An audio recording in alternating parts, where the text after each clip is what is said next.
नमस्कार साथियों। आज हम बात करेंगे एक महत्वपूर्ण टॉपिक जो रनिंग स्टाफ से जुड़ा हुआ है। इसके बारे में थोड़ा थोड़ा आप लोग जानते हैं। आप थोड़ा सा डीपली उसके बारे में जानेंगे। तो हम बात करेंगे आज पे एलिमेंट, 30% पे एलिमेंट जो रनिंग स्टाफ को मिलता तो नहीं, दिखता तो नहीं है। दिखता कब है? जब वो कभी किसी स्टेशनरी पोस्ट पर जाता है या सीएलआई पोस्ट पर उसका सिलेक्शन होता है। तो सबसे पहली चीज़, पे एलिमेंट का प्रावधान किया कहाँ गया है? तो साथियों, इंडियन रेलवे एस्टेब्लिशमेंट मैनुअल में चैप्टर नंबर 9 में रनिंग स्टाफ के लिए जो भत्ते मिलते हैं, रनिंग स्टाफ को जो अलाउंसेज मिलते हैं, उनका पूरा विवरण दिया गया है। अब नेट पे या एस्टेब्लिशमेंट मैनुअल की बुक में आप इसको पढ़ भी सकते हैं।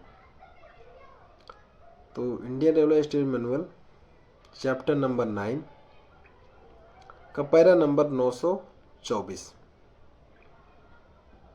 पैरा नंबर 924 में रनिंग स्टाफ के 30% पे एलिमेंट का जिक्र किया गया है। पे एलिमेंट होता क्यों है? यह रनिंग स्टाफ को दिया क्यों जाता है, अदर स्टाफ को क्यों नहीं दिया जाता? तो साथियों, आप सभी जानते हैं कि हमारी नेचर ऑफ ड्यूटी कैसी है। 24 घंटे कंटिन्यूस ड्यूटी में काउंट होती है। एसेंशियल सर्विस देते हैं हम, इसलिए हमको अर्थात रनिंग स्टाफ को ये 30% पे एलिमेंट दिया जाता है। कभी ये 70% होता था, 50 आया, अब आते 30 पे आके रुका है।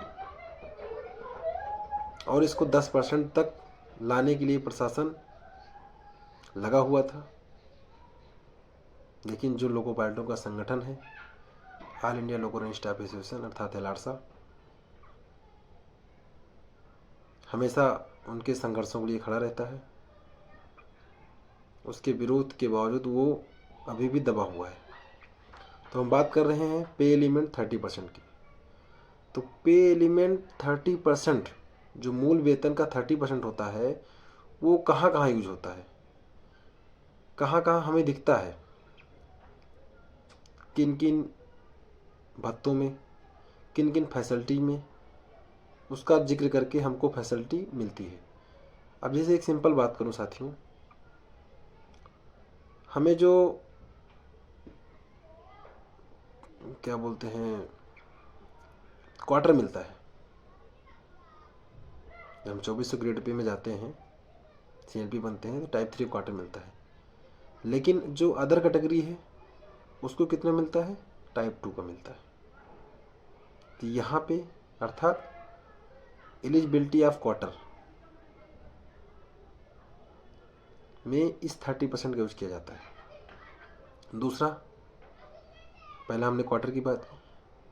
दूसरा, पास और पीटीओ। जब आप 1900 ग्रेड पे में आते हैं, 1900 ग्रेड पे के कर्मचारी को स्लीपर क्लास का मिलता है। लेकिन जैसे ही आप 2400 ग्रेड पे आते हैं या 1900 ग्रेड पे आप जो आते हैं, क्योंकि आप रनिंग स्टाफ है, तो आपको थर्ड एसी का पास मिलता है। और 2400 ग्रेड पे जैसे आते हैं तो आपको सेकंड एसी का पास मिलता है, क्योंकि यहाँ भी 30% का यूज किया जाता है। अर्थात पास और पीटीओ की एलिजिबिलिटी में आप लेवल 4 में, तो आपको लेवल 6 का पास दिया जाता है साथियों। इसके बाद आता है एचआरए में, हाउस रेंट में। एचआरए का जो निर्धारण होता है, आपकी बेसिक प्लस 30%, उसका 20%, 30% जो भी वर्तमान में चल रहा है एचआरए, या 10%, बेसिक का 30% डिवाइड निकाल कर वो उसमें जोड़ दिया था बेसिक में, उसके बाद एचआरए का निर्धारण होता है। इसी तरह महंगाई भत्ता अर्थात डीए जो आपकी पे स्लिप में आता है, उसको भी जब हम उसकी भी गणना करते हैं तो 30% बेसिक में जोड़कर, बेसिक का 30% बेसिक में जोड़कर तब डीए का निर्धारण करते हैं। इसके अलावा जो ओवर टाइम मिलता है नई स्टाफ को, उसमें भी इस 30% का प्रयोग किया जाता है। उसके अलावा एक और आप सभी देखे होंगे और ये मुद्दा भी उठा था, मेडिकल ट्रीटमेंट एंड फैसिलिटी जो हमें रेलवे द्वारा प्रोवाइड कराई जाती है, उसमें भी इस 30% पे एलिमेंट का प्रयोग किया जाता है। अब सिंपल इसका उदाहरण बताऊं, जब उम्मीद कार्ड आया था तो इसमें 30% को नहीं जोड़ा गया था, जिसका काफ़ी विरोध हुआ।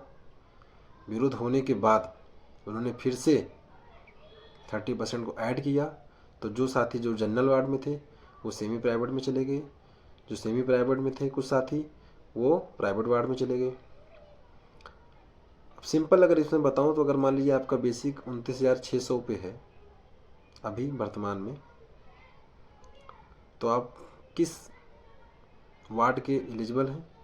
अगर नॉर्मल रनिंग कैटेगरी में नहीं है तो आप हैं जनरल वार्ड के।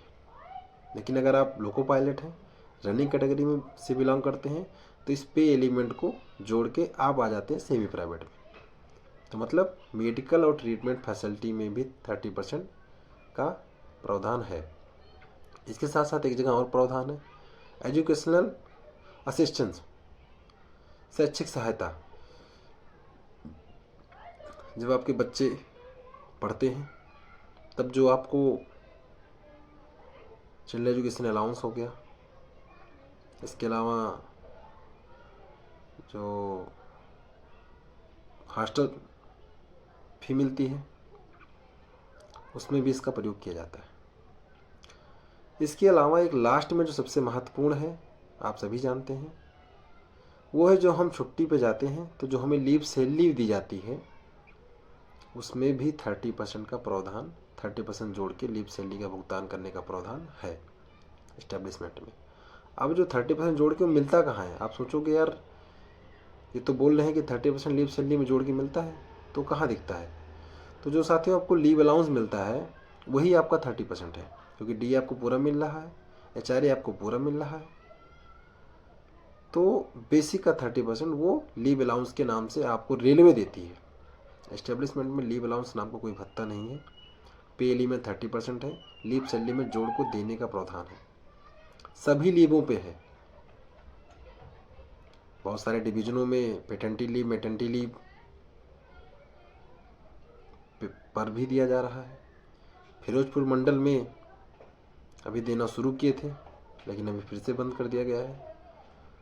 संघर्ष इसके लिए चल रहा है, कई साथी इसके लिए संघर्षरत हैं और सफलता जरूर मिलेगी। तो ये था साथियों पे एलिमेंट के बारे में जानकारी कि कहाँ कहाँ इसका यूज होता है और पे एलिमेंट हमें दिया क्यों जाता है। उसका सबसे बड़ा कारण है नेचर ऑफ ड्यूटी। दूसरा, इसका यूज कहाँ हो रहा है, जो हमें दे नहीं रही सरकार तो कर कहाँ रही है। तो साथियों आपको बता दूं, बहुत ही सही चीज़ है। रनिंग रूम में जो सरकार प्रशासन आपको फैसिलिटी दे रहा है, जो सुविधाएं प्रोवाइड करा रहा है, वो आपके ही पैसे के द्वारा प्रोवाइड करा रहा है। जो 30% आपको नहीं दिया जा रहा है वो कहाँ यूज हो रहा है? रनिंग रूम में। ये आपको मिलेगा कब? अगर आप मेडिकली डिक्लेराइज हो जाते हैं या CLI पोस्ट आप CLI बन जाते हैं, तब जब आपके वेतन का निर्धारण किया जाएगा, पे का निर्धारण किया जाएगा, पे फिक्स किया जाएगा, तो वहाँ पे इस 30% को आपके बेसिक में मर्ज कर दिया जाएगा। तो ये रहा साथियों पे एलिमेंट 30% के बारे में एक संक्षेप में जानकारी। और अधिक अगर आपको पढ़ना हो इसके बारे में तो इंटरनेट पे भी है, railrule.com करके है, आप खोलिएगा, उस पर स्टेबलिश मिलेगा। उसमें रनिंग के सारे भत्ते हैं। अपने भत्तों के बारे में जानें, अपने हकों के बारे में जानें, और उसके लिए जो चीज़ नहीं मिल रहा, जो आपका छीना जा रहा है, उसके लिए लड़ें, संघर्ष करें, नहीं तो धीरे धीरे सब खत्म हो जाएगा। यही अगर हम रिटायरमेंट के समय, सेवानिवृत्ति के समय बात करें तो उसमें जो मिलता है वेतन तत्व जो होता है वो 55% का होता है। 55% जोड़ के हमारे उसका पेंशन का निर्धारण किया जाता है। लेकिन अभी एनपीएस यूपीएस जो है इसमें इसका कोई प्रावधान नहीं है। इसलिए अगर एनपीएस यूपीएस रही तो सबसे ज़्यादा नुकसान अगर किसी कर्मचारी को होगा तो वो है रनिंग स्टाफ साथियों। इसलिए भूल कर भी यूपीएस को ऑप्ट ना करें और बाकी लड़ाई जो लड़ी जा रही है जहाँ भी ओपीएस की, वहाँ पर उसका साथ दें। धन्यवाद साथियों।